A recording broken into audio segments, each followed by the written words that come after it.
You know, the very strange weather that we're having around the world in New York, these incredible cold spells that we have had. Who had ever heard of the vortex in New York, right, before that weird weather? The incredible heat that Australia has suffered, the floods in the UK, and you name it, it goes on and on and on and on. Frankly, there's no country that has been exempted from very strange weather over the past, let's say, 1 or 2 years. And these very strange extreme weather events are going to continue both in their frequency and in their severity.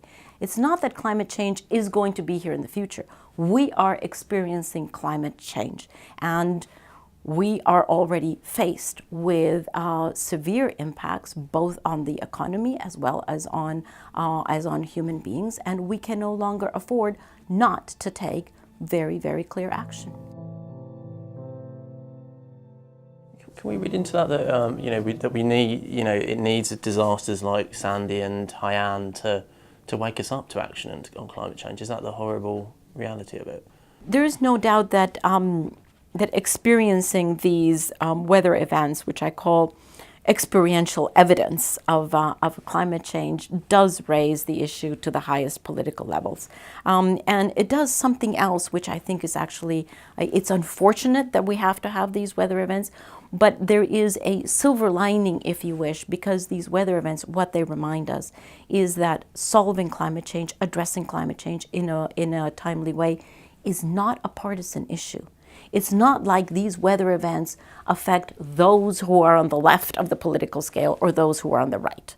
It doesn't matter where you are in the politics, nationally or internationally, you get the same impact. The longer we wait to have policy that positively affects the trajectory of emissions, the more of these events we're going to have. We need to understand that we are here in a transformation, the likes of which we have never seen.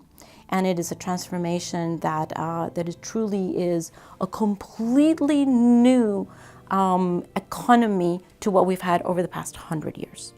But that we have a ticking clock in front of us. So you need to be impatient, the good impatience, and you also need patience. Are you patient? You know, I was not born as a patient person, but this job is definitely teaching me some patience. You also need to have no sleep. I am chronically underslept, but it is something that I love doing. It is something that I love doing because this is the most important challenge that humanity has ever faced. So many people say that's the most difficult job in the world. I say it's the most sacred job in the world. We are holding the responsibility for future generations.